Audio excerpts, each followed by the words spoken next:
Bismillahirrahmanirrahim. Assalamualaikum warahmatullahi wabarakatuh. Selamat datang sahabat Tanbiun TV. Semoga kita semua hidup dengan penuh keberkahan, rezeki yang melimpah, dan hajat yang dikabulkan.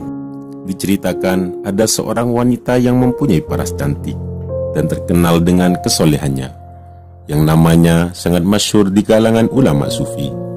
Beliau adalah seorang wanita yang baru saja ditinggal mati oleh suaminya.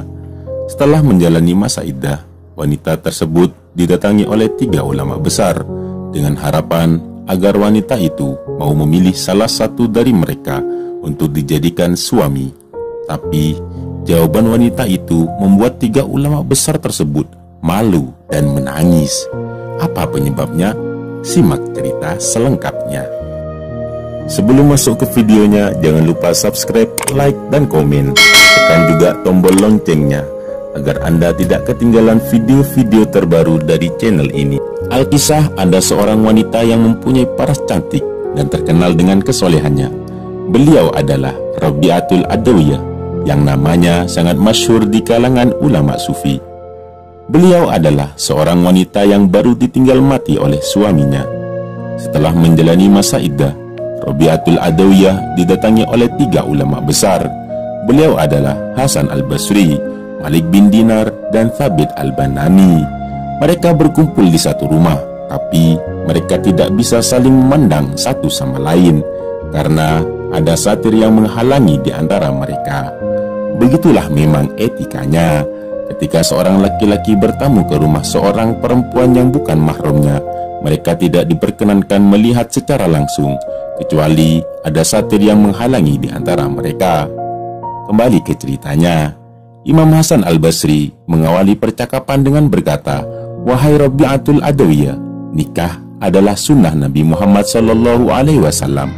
Maka pilihlah satu di antara kami untuk dijadikan suami dan pendamping hidupmu," ucap Imam Hasan Al-Basri.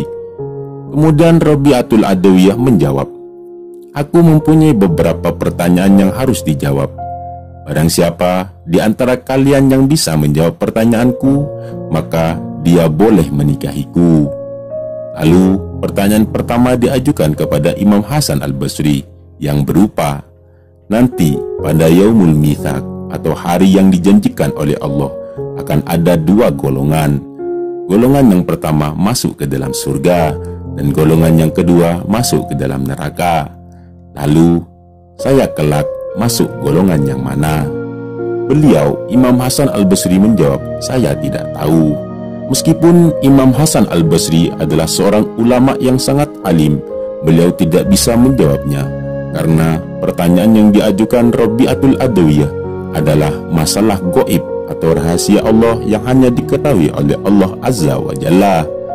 Tanpa basa-basi, si Rabi'atul Adawiyah lalu melanjutkan pertanyaannya yang kedua, yaitu, "Di saat Allah menjadikan aku dengan bentuk bayi di rahim ibuku, apakah aku ditakdirkan menjadi orang yang celaka atau menjadi orang yang beruntung?" Beliau menjawab lagi, "Saya tidak tahu."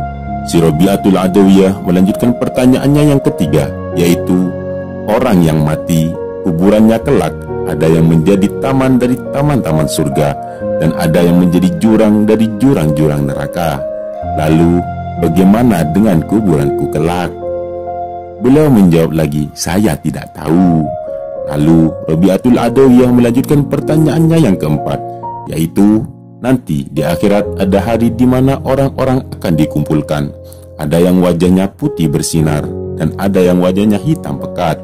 Lalu bagaimana dengan wajahku kelak?" Beliau lagi-lagi menjawab, "Saya tidak tahu."